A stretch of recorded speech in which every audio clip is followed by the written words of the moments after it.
When I was a kid, my mom bought me a guitar, and I played it, but I wasn't very good. And I played in college a little with friends. I played trumpet in band in school. I got tired of carrying it back and forth to home.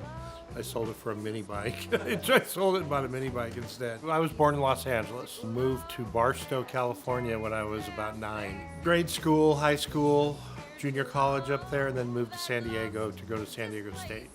I was a big music fan back then. I'd go to see concerts all the time, Led Zeppelin, Rolling Stones, Pink Floyd, all that stuff, the sports arena mostly. In about 1980, I started going to see shows up in Los Angeles.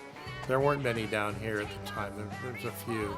A friend that I'd grown up with in Barstow lived in Orange County, and he and I got this idea to put on a show in LA. We had the Weirdos, the Plugs, Suburban Lawns, and then the Penetrators from San Diego. We rented a hall and put on this show in 1980, and it did really well. So that was the first show you I did a couple technically shows booked? in Barstow prior to that, just rock shows, like with friends, bands. But the first real show outside of, that was LA, 1980. So I mean, as it seems like you're obviously a fan of music, why go down the talent buying and booking and venues rather than being a musician? I like the idea of putting on shows. Once I did it a couple times, especially the first couple ones we did, we actually made money on. We're like, wow, this is awesome. Put together a show and like producing the whole thing, hiring the bands and the hall and the advertising and making the flyers and the whole deal. Was approached by a girl named Laura Fraser who had the Skeleton Club, Okay. which was down on 2nd and Market. Down here in San Diego. Uh-huh. Okay. It was the first punk rock club, all Okay. ages punk rock club. And she asked me to be her partner. So I gave her a $1,000 check and became a partner at the Skeleton Club. I started booking shows with her. We were located only 2 blocks from a police station at the time, though. So every night we got hassled by the cops for various reasons. Some of them legitimate, some of them not. So that only lasted for about 4 months. And I started booking shows at the Spirit Club and the Lions Club and then the Adams Avenue Theater and all over town. In about 1985, 86, I stopped doing shows for a while because there was a lot of violence, a lot of skinhead problems back then. And so it got really tiresome and scary. And so me and 2 partners opened a bar called the Pink Panther. My other partner was a promoter as well. My other partner owned a clothing store. So we all kind of catered to people's desires for entertainment in one way or another. And so this bar, the Pink Panther that we have, which the logo, that was from the Pink Panther right there. Yeah.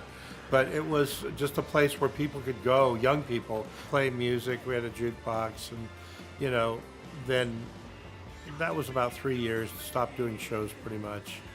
And then in 89, we opened the first Casbah up the street. So the Casbah, the original Casbah, was where Kava Lounge is? Correct. So just maybe, I don't know, Like quarter mile away. Quarter up. mile away, yeah. How long was that? So we the opened there in Casbah? 89 and we moved out at the end of 93. The old Casbah, we only had a beer and wine license.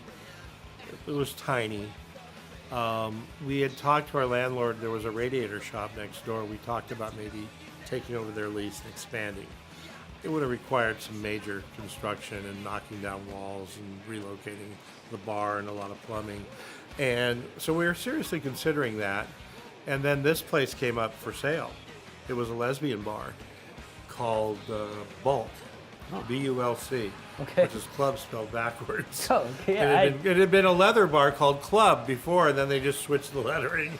So anyways, it was a lesbian bar, and I'd driven by it every day for 5 years on my way home, but I'd never been in. Once in a while that patio door would be open, you'd look in there, but all you could see was the patio. So we arranged for a little tour. Business broker guy brought us in here, and we looked around, and we're like, oh, this is awesome. Had the patio and this back room, and in the office, at the old Casbah, we didn't have an office or a private bathroom. So we came in the office here, and there is a private bathroom in there, and that kind of sealed the deal. If a private bathroom, we'll take it, We bought it for $35,000, Wow. which was ridiculous. That's I mean, crazy. that's with the liquor license. Wow. Yeah, it was insane. I can remember when 91X first started this format all back when playing Mexican radio.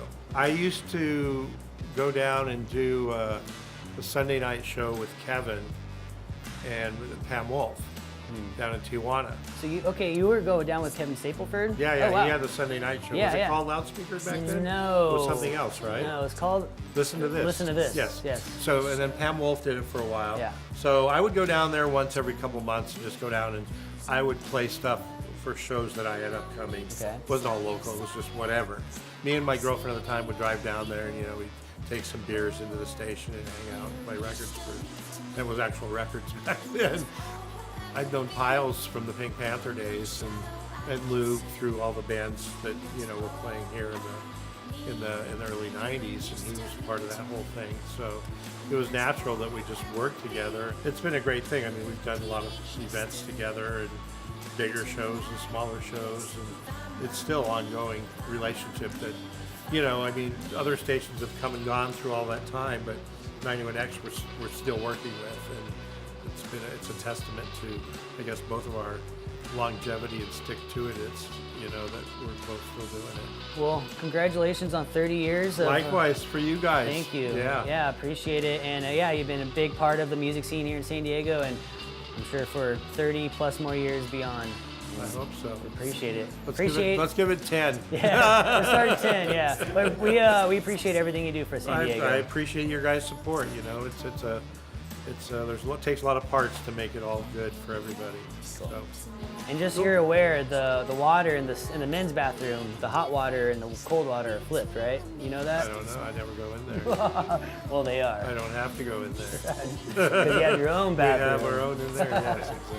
Awesome. Well, thanks, Tim. All right, thank you. Appreciate it.